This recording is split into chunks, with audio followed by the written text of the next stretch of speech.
Eskom thought again, as is now customary, that while we have load shedding, we must come and account to the people of South Africa and tell them exactly why we are having this issue. Thank you, therefore, for joining us. Our moderator is still overseas and in a very different time zone, so he's not able to join us in this meeting. Jan Oberholzer is leading us this morning. Jan, please do take over. Thank you.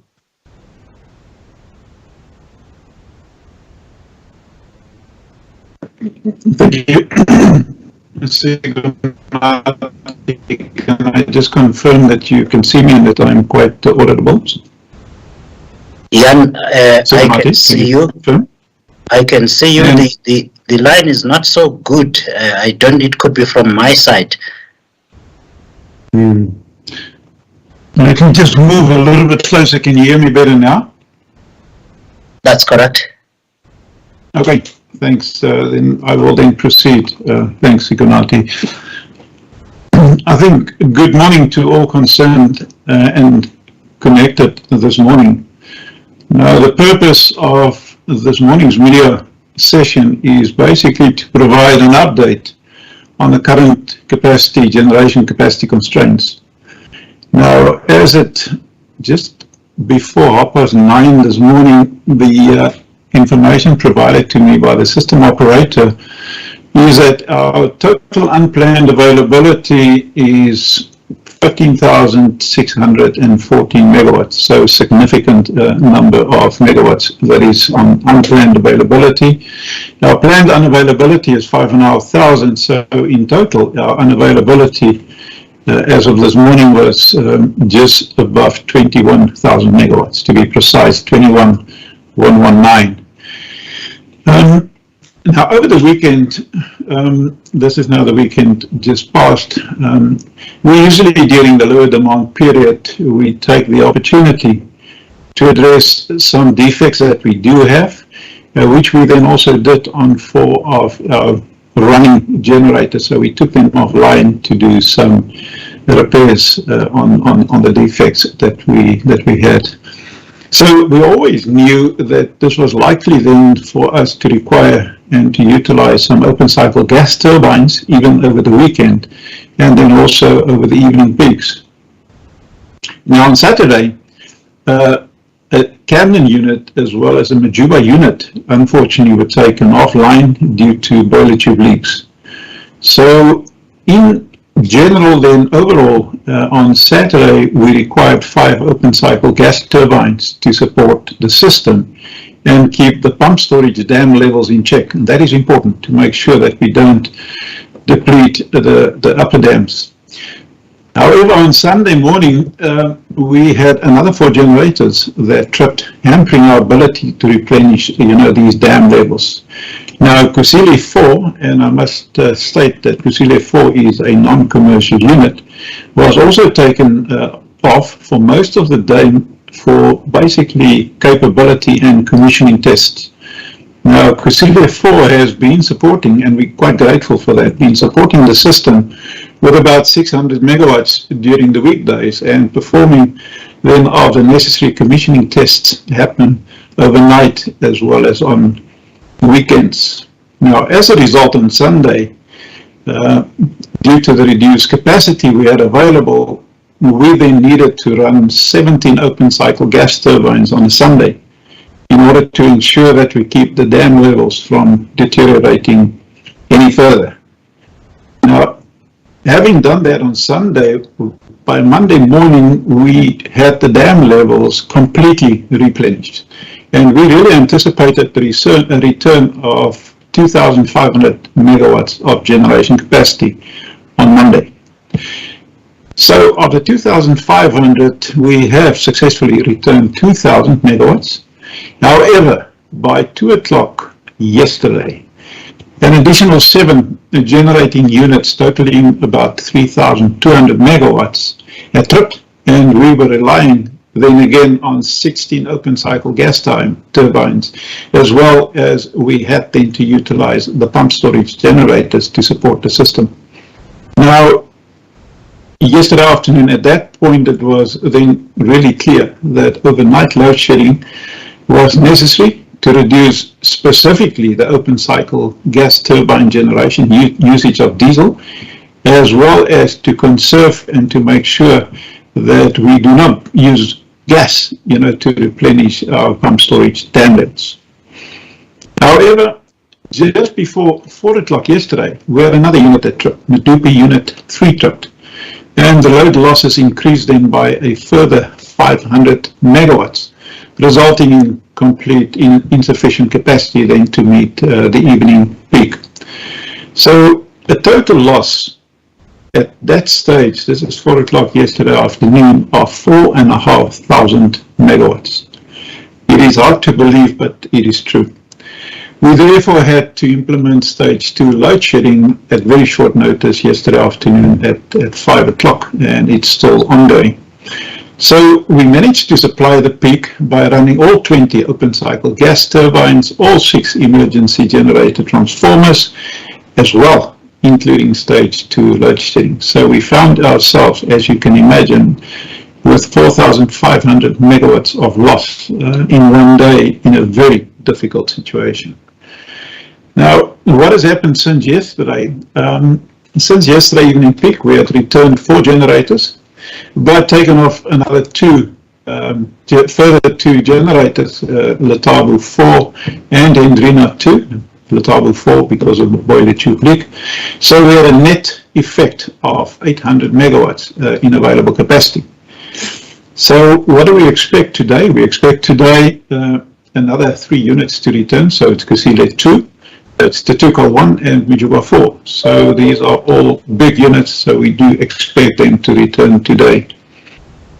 So the outlook for the week is that an additional 4 units, Medupi 3, the one that we've lost yesterday late afternoon, Matimba 5, Matla 5 and Kendon 7, they are all expected to return to service by the weekend.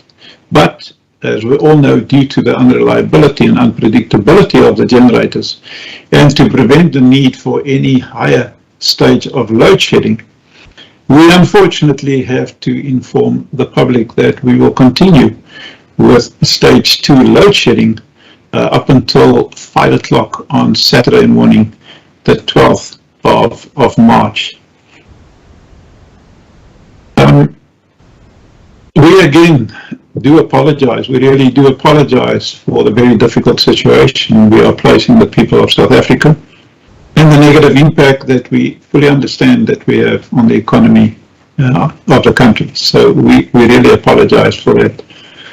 I would then like now to ask Philip de Cochet, he's our Group Executive for Generation, to take some time and also explain in a little bit more detail where we find ourselves and perhaps the outlook going forward. So Philip, thank you so much. Thanks, Ikonati. Thanks, Jan. Good morning, everyone. I think Jan, you've covered a lot of the issues, but starting really during the weekend, we've lost a number of units. 2 units at Camden. One of those units has returned, and then 1 unit at Majuba, boiler tube leak. That unit, we're hoping it will return later today. It's also delayed because on returning, it picked up another issue. And then on Sunday, Kusile Unit 1 was taken off because of a boiler tube leak. And then 3 other units were taken off, but those have returned, and that was Hendrina Unit 5, Majuba 1 and Grootvlei 3. And then on Monday, as Jan indicated, we lost capacity of about 4,500 megawatts. Some of those have returned. Others will be returning during the course of today and tomorrow. Jan indicated Tutuka. We picked up a delay on Tutuka, and Majuba will also be returning maybe later this evening. Again, because of an unrelated issue that was then picked up. And then early this morning, we lost Letabo Unit 4 after we brought back Letabo 1, and that was due to a boiler tube leak. And it just then to explain some of the risks, some of the issues that we are facing, some of the issues that are leading to these type of high unreliability and this type of poor performance. One, it's because of the age of our plants. We are doing maintenance, and in many cases, some of these units have had their fair share of maintenance. However, we are not that at this stage we've not really succeeded in predicting and in working on all the components that need to be worked on. So we are catching up on some of the maintenance. We've had some success in that, but some of these failures are coming from areas that have not been worked on. And we obviously need to look back and say, why were those, was that scope not included? Part of it is learning as the plant is aging. And so these are some of the things that we are having to look at. And then also we are still dealing with the backlog in maintenance. I think during the state of the system briefing, I gave details of where some of that backlog is.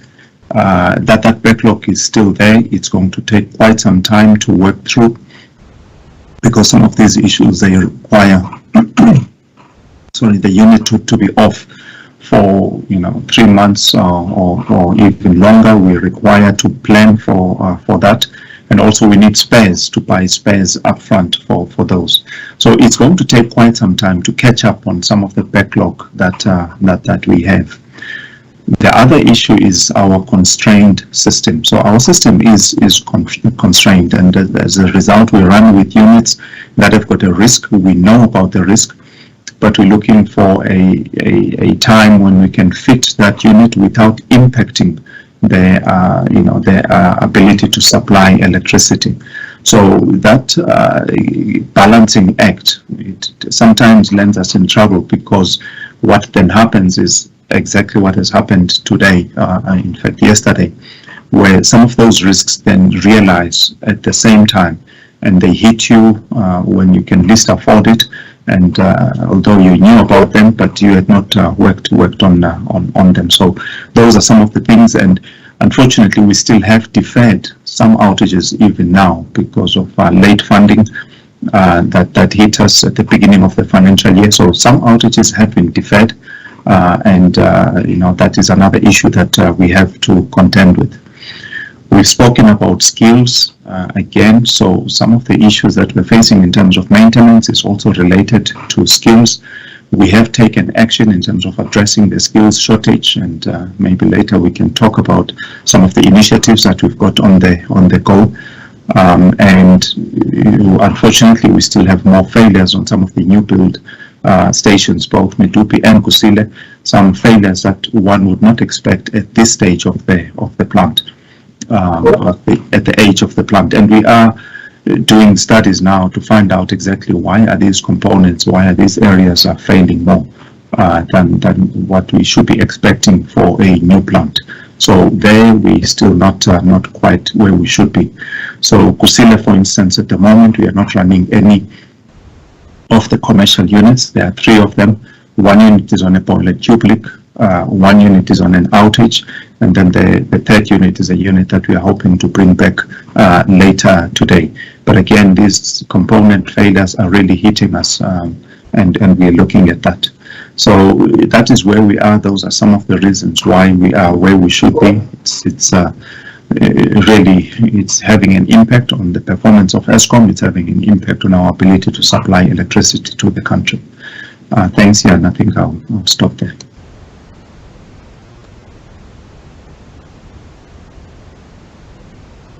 Thank you, Philip. So, Sigunati, it's back to you. Thank you. Thank you, Philip. Thanks, Jan. Colleagues, I do encourage you to ask all your questions during this briefing, because my colleagues will not necessarily be available for interviews, as they have to go into the plant to deal with the situation.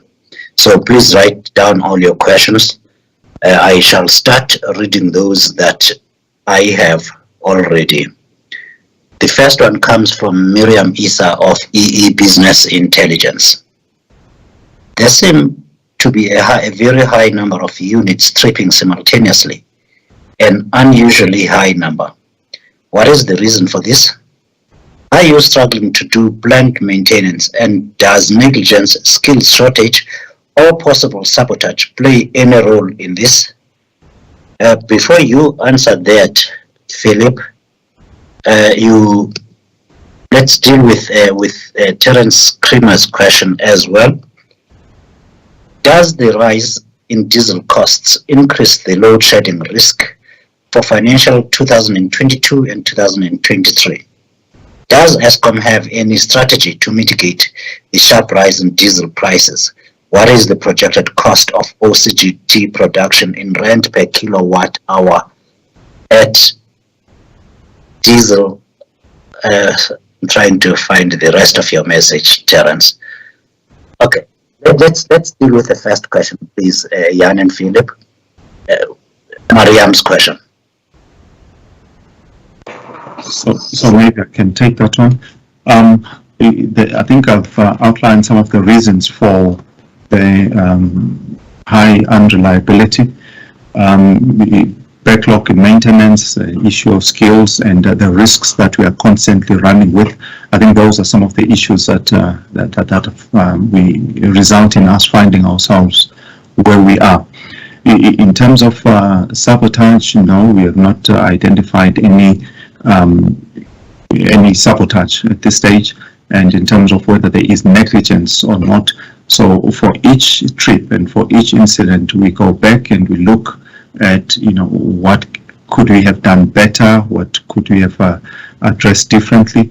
And in this case, I think, yes, there will always be room for improvement. But I think it's only in one case where we have said this issue should have been predicted, we should have managed better, and therefore we need to go back and hold some of the people accountable. But in most of these incidents, these are plant failures. Yes, one can say maintenance should have been done and it should have been done better, and I would agree. But in terms of immediate negligence, no, we have not identified in the majority of these cases. Thanks. Thanks, Philip. I would like to perhaps just add a little bit, Miriam. Every morning at 4 o'clock, we receive what is called a daily 4 o'clock outlook. So I've just opened now this morning 4 o'clocks. Now, we then list all the units at risk, and we also then state what is a reason for the risk, and we classify it as a high, medium, and a low risk.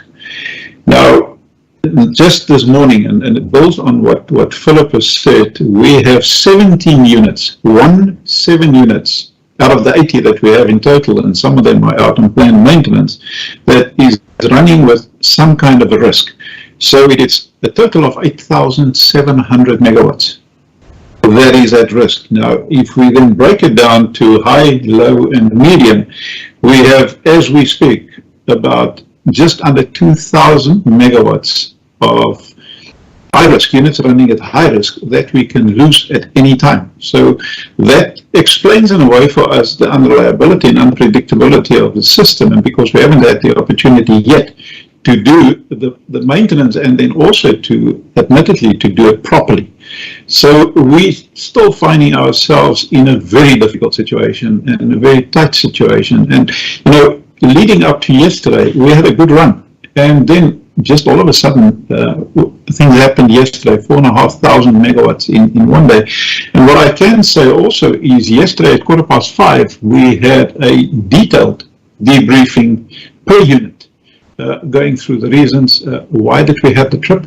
And as Philip has said, I can say only one unit out of all that trip yesterday, or that we had to take down, were the issues that we believe that we could have done better. And we will now assess if any consequence management is required, and that will be done. So I just wanted to highlight that we are really running with a system that is at high risk currently where we are, and that contributes to where we find ourselves. Thank you. Thank you again, Philip and Jan. Terence, I really have struggled reading your question. I think you must have copied it in from somewhere. It's making it very difficult. So if you have any other, please type it in onto the. So let's go back to your question. Does the rise in diesel costs increase the load shedding risk for financial 2023? Does Eskom have any strategy to mitigate the sharp rise in diesel prices? What is the projected cost of OCGT production in rand per kilowatt hour at diesel prices of around 20 rand per litre? And what is the cost of production sensitivity to changes in the diesel price and the rand-dollar exchange rate? How much revenue has NERSA approved for the current 2021-2022 financial year and the 2022-2023 financial year for OCGT costs? What is the actual cost for financial 21-2022 and Eskom's projected cost for financial 2022 and 23?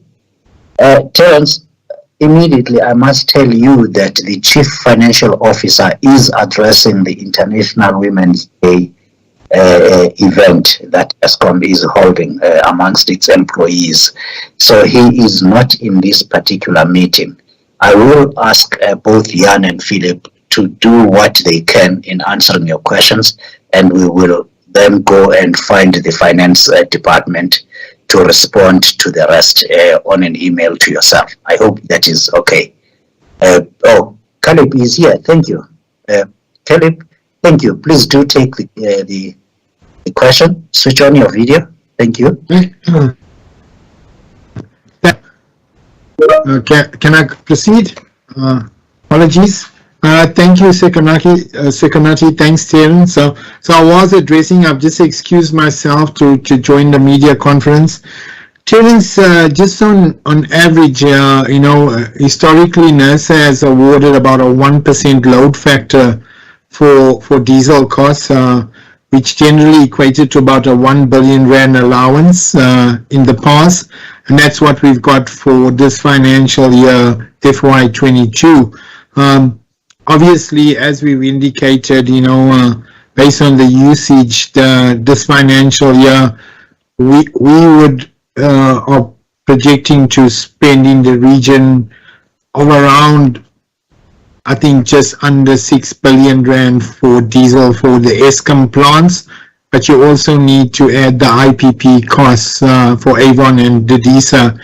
That's in the region of another 3 billion rand that was projected. Coming back to what did NERSA allow for FY23, we still await the detailed reasons for decisions, but we have heard in the media statement that NERSA, the regulatory member, Mr. Gumede, if I recall, say something in the region of about a 3% load factor. That would give you, we expect around a 3 billion allowance. And then just lastly, to your last point, what are we anticipating? I think firstly, it's based on the system and the load factor, but obviously with the war in the Ukraine and Russia, that we've all seen that oil and gas prices are escalating. That would still need to be factored in on our side. But as a bottom line, we only have a certain amount that we can afford from a liquidity perspective. So this will put pressure. And what are we doing to mitigate this on the finance side? We are looking at options to hedge our diesel and fuel oil prices going forward. I guess the timing couldn't be worse, but we've already started those discussions. So unfortunately, I can't give you exact numbers at this point in time. We are still addressing those implications, but as Eskom, we definitely cannot absorb. Well, if the price, I've heard on the radio coming in this morning, if the price of oil has to double, I think it's going to impact on in terms of the energy that we can produce from diesel going forward. That's just a summary from my side. Thanks, Sekonati, and thanks, Terence. Thank you, Caleb. The next set comes from Chris Yelland of EE Publishers. Please, can you advise the financial and supply chain impact on Eskom caused by the Ukrainian war and the general commodity cycle on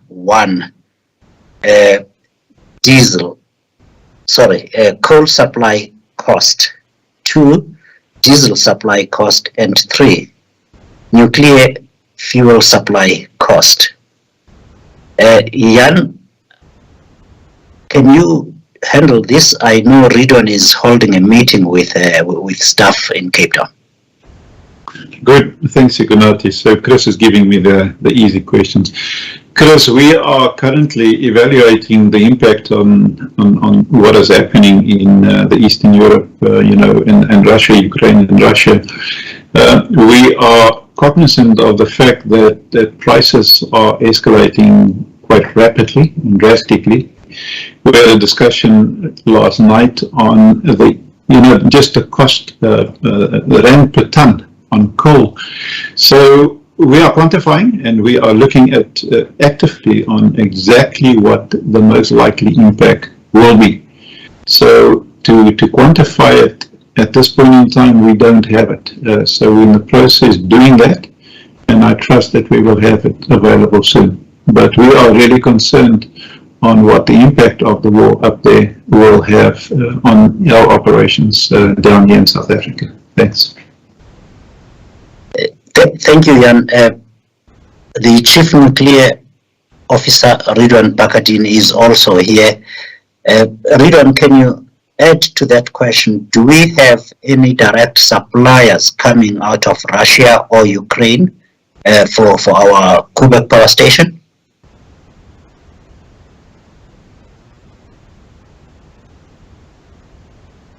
Good morning, Sekonati. We have no direct suppliers from Russia or the Ukraine. However, some of our supply chain it's likely we have sub-suppliers coming from Russia. So we are evaluating currently if there is anything there that may be impacted going forward. Up to now, we've not seen any risk though. We're not seen any impact. Thank you, Ridwan. The next set comes from Janine Erasmus of Business Day. For how long have all the Kusile commercial units been offline? Has it been since the previous round of load shedding? Let's take that with Chris's next set of questions, please. Please, can you advise all the issues that caused the steam generator replacement project on Koeberg Unit 2 to be suspended? I have heard that the issues go beyond simply the lack of readiness of the containment building to house the radioactive old steam generators. What are the other issues? Ridwan, please can you address this? Chris would have missed our previous meeting on Friday, our briefing specifically on Koeberg. Can you address this, please, Ridwan? Yeah, thank you, Sekonati, and good morning all. So yes, we did discuss on Friday that at the media briefing that one of the big factors was that there were some facilities and preparatory work before the outage starts that were not quite at the level expected at the start of the outage. The intent was to, however, work around that to not impact the schedule. However, it does complicate the negotiations and the work being done by the contractor. But what we have seen though, and what drove this move was in the first month or month and a half of the outage, the preparatory work that is needed before one actually starts removing the steam generators. So setting up your on-site infrastructure, the tooling, that there have been some significant delays with that. And if one extrapolates that to the end of the outage, it would cause a significant slip on the outage. So we've asked for a revised schedule from both the contractor and our team, or the project team that we have, and that's come in now to say that you can expect at least 1 month delay on the outage, potentially much more due to that. And we really were concerned about that, and to the point that it may even impact on the next outage. So this decision was not taken lightly, but those were just some of the issues, Chris.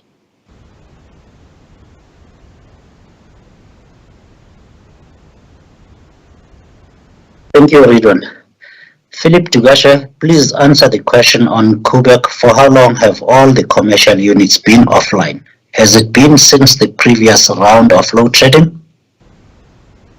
All right. So this is Kusile, right? Not Koeberg. And the answer is Correct. The answer is no. So these units were running. In fact, Kusile 1 came down on Sunday because of a boiler tube leak. So it was running until then. And then Kusile 2 tripped yesterday. And that's a unit that will be returning now. So no, it's not since the last bout of load shedding. They had returned and they were running, and they tripped one on Sunday, and then another one we had to shut down yesterday. Thanks. Philip, thank you. Please do put on your video, and Janine has a follow-up. Please provide some detail about what caused Medupi Unit 4 to trip. Are Medupi's other commercial units working at the moment? Janine, it was Unit 3 that tripped. Unit 3, that's correct. Unit 4 is the one that is out, that had an explosion. And will be out up until around August 2023. 24. Please help me there, Philip. What caused Medupi Unit 3 to trip? Are all the other units working at Medupi except that Unit 4? Yeah, thanks, Ikonata. I hope you can see me on my side. My video is on. So this was a valve that malfunctioned, and because of let's just say the valve failed. So this is the work that we need to do, and this unit is then expected to come back in about 3 or 4 days. Medupi has had a good run. It's running well. It's I think we've sorted out a number of the failures, but some of these failures still hit us at Medupi. So Medupi currently, we've got Unit 3 and Unit 4 down. The other 4 units are running currently at Medupi. Thanks.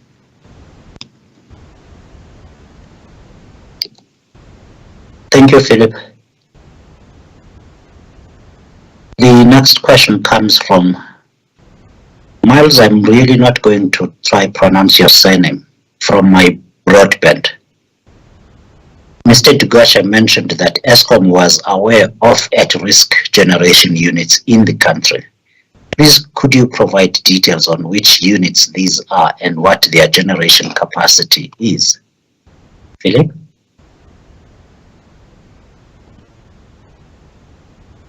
Yeah, so I think Jan has also indicated these units. So this is a report we get every day at 4 a.m. So there is currently 8,700 megawatts, which is at risk, and it varies. So Arnott, they've got 2 units, Unit 4 and Unit 5. One we know that is running with a boiler tube leak, and then another one has got an issue, a defect on a pump. So it is running at risk.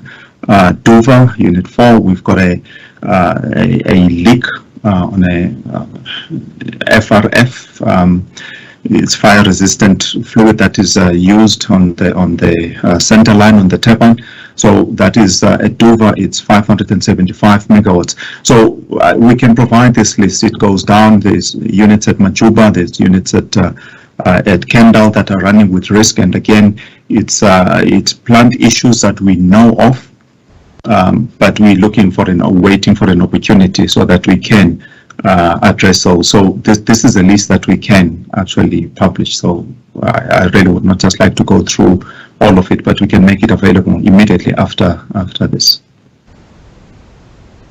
Thank you, Philip.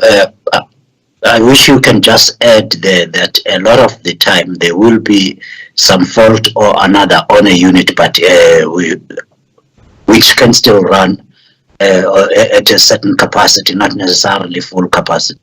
Am I correct?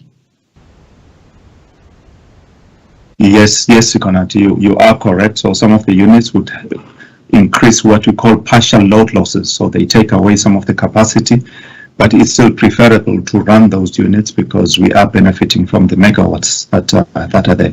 So again, we will continue to run those units and while we're looking for an opportunity to attend to those issues causing those partial load losses. Thanks. Those were Miles' questions from my broadband. Terence Creamer wants this question answered again. Please, Caleb, come back in. Does the high and rising price of diesel increase the risk of load shedding? I guess the question there, Caleb, is there a point where you will say, I'm not paying for any more diesel at these prices? Yeah, thanks, Sekonati. Terence, at the end of the day, Eskom, from a cash flow perspective, can only afford so much on diesel, and we'll get to a point where we just don't have funds to pay for additional diesel beyond a certain point. But I think most importantly, we should look at the performance of the generation fleet, and that is the area we need to address to mitigate against future load shedding. But bottom line is we don't have a blank checkbook to continuously spend on diesel based on what we've received from the regulator, based on the government equity that we have. And at the end of the day, we got commitments to make to avoid a situation where Eskom cannot meet its contractual obligations, be it in terms of debt commitments, be it in terms of other creditor.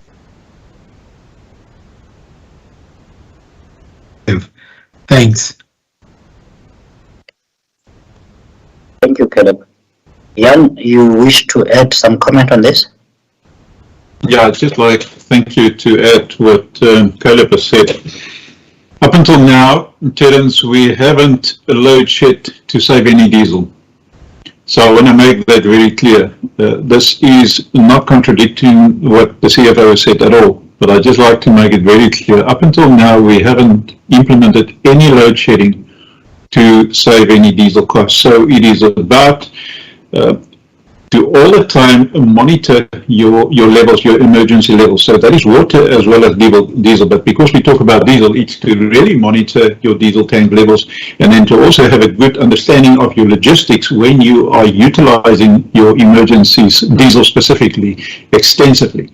So, and when we then get to a stage that we have to implement load shedding, it is then about capacity. Number one, do we have sufficient capacity using the emergencies over and above what our system can provide? And then also to look at the levels of the emergency, that we don't deplete it to a stage that we have serious problems. Thank you.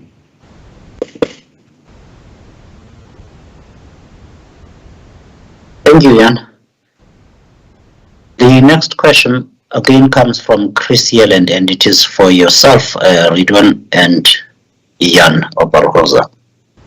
Please, can you confirm that both Eskom and the National Nuclear Regulator was aware that the containment building for the radioactive old steam generators was not complete and ready when the NNR approved the Eskom safety case and gave the green light for Eskom to proceed with the steam generator replacement on Unit 2?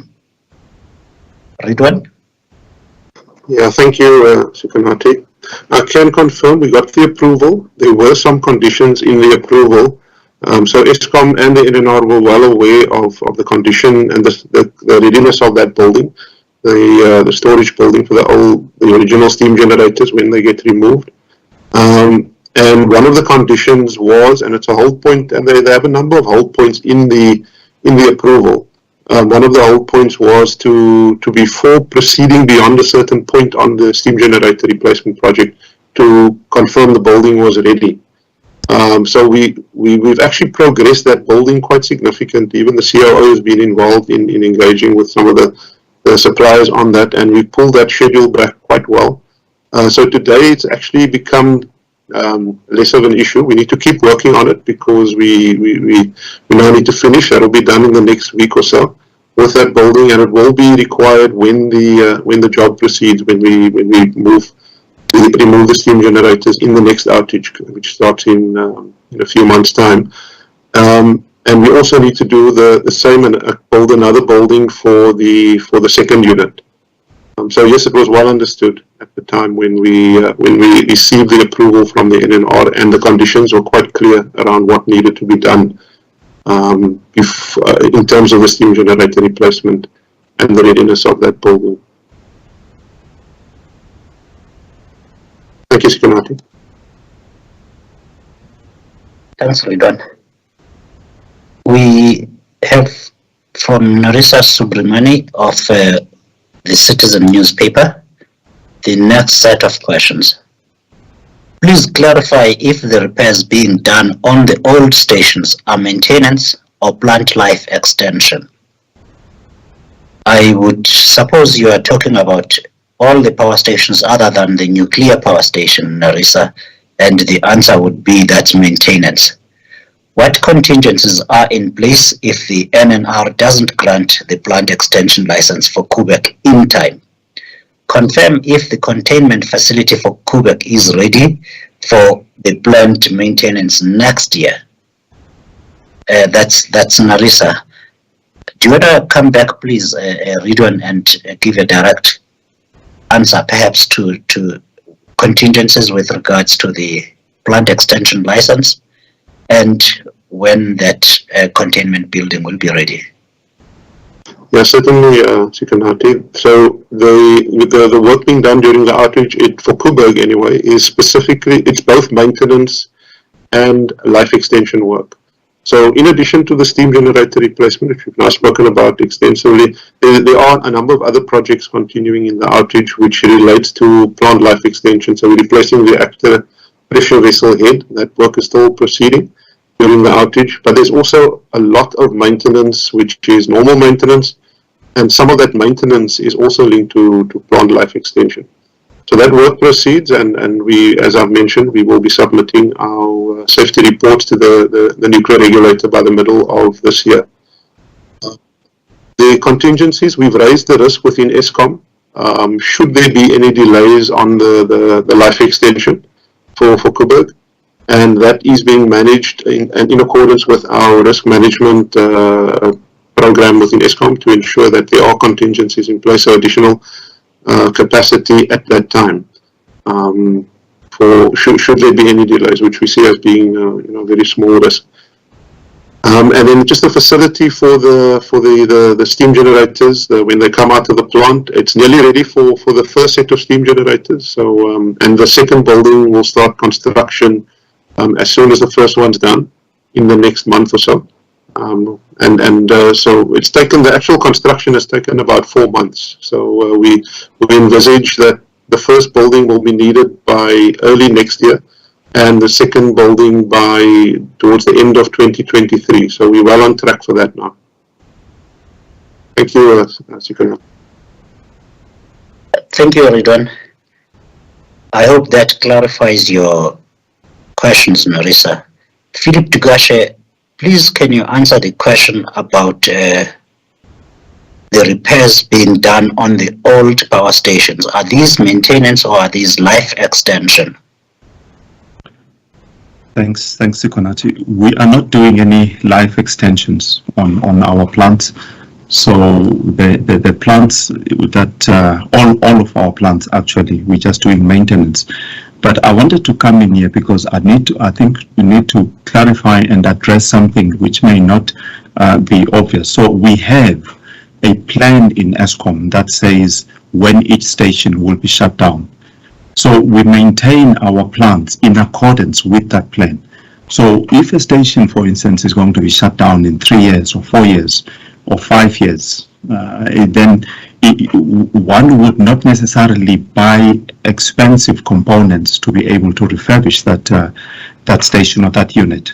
That certainly is the case on some of the stations like Grotvlei, like Camden, and clearly it's the case on some of the stations now that are approaching their end of life as well, that will be shut down, like Tutuka and Krill. So we're facing with those issues. Now, if you refurbish rather than do a total replacement, your maintenance strategy has changed and your reliability will definitely be impacted.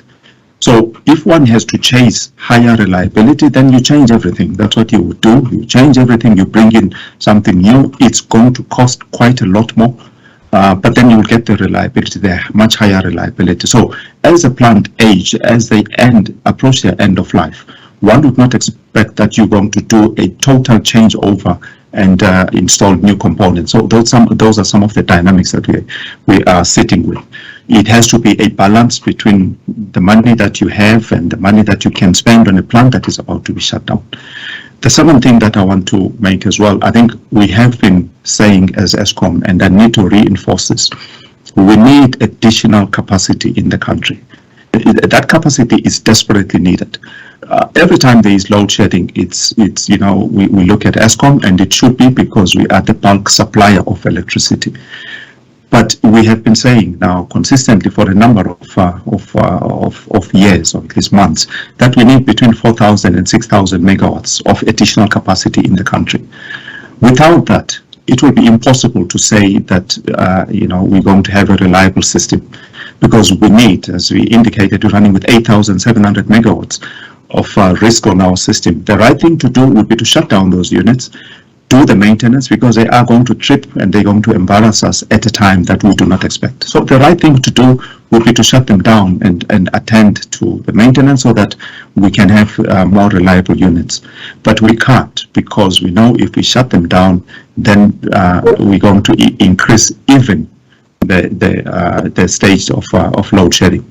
So additional capacity is desperately needed in the country in order to have a much more reliable total system to meet the demand for the country. Thanks, Sikonata. I think I just wanted to emphasize that. Thanks. Philip, thank you very much. That is a very important message you have given. We need additional capacity, currently standing at 4,000 to 6,000 megawatts and growing. The decision to build such capacity lies with the government of the Republic of South Africa. So I do urge my colleagues, if they have any questions about that, to address them to the relevant Department of Mineral Resources and Energy. We have run out of questions here, colleagues. I now would like to ask Jan Oberholzer to again repeat the update as to what is going to, where are we now with regards to load shedding, and we will then close the meeting after he has spoken. Colleagues, we will make this recording available as soon as possible, together with a media statement confirming what we have just communicated. Thank you again for your attendance, and Eskom would like again to apologize to the Republic of South Africa and to the people for this load shedding. Jan, closing remarks, please. Good. Thank you, Sikonati. Yeah, just to recap, currently we are on stage 2 load shedding, regrettably, obvious, and looking at the system. So we're on a continuous basis evaluating where we are. We are then also very importantly looking at the emergency reserves. And as we speak, I'm sitting here just next to Gerikwa, and I can actually hear the units running here in the distance. So we are extensively using our open cycle gas turbines even during the stage 2 load shedding. So we are evaluating our system on an ongoing basis, but where we find ourselves and having a look at what needs to return, and then also take the probability of losing additional units, we believe it is responsible to now inform the country that we unfortunately will have to continue with stage 2 load shedding until 5 o'clock on Saturday morning. Should the situation improve to such an extent, we will communicate as soon as we can. And if there's any possibility that we are in a position to lift the load shedding, totally, or perhaps to go down to level 1, we will immediately do that, because we really do understand the impact of load shedding to the country, to the people, as well as to the economy of the country. Having said that, I would fail if I don't also thank my colleagues in generation. They're going through a very tough time. We all are. But to say to them that we are really proud of you. Please keep at it. Do your best, because your best will take us out of the situation that we find ourselves. So again, thank you, and we are immensely proud of yourselves. And then, yes, Sikonati, I'd just like to repeat that we really regret having implemented load shedding stage 2, but we will do our utmost to make sure that we lift that as soon as it is possible.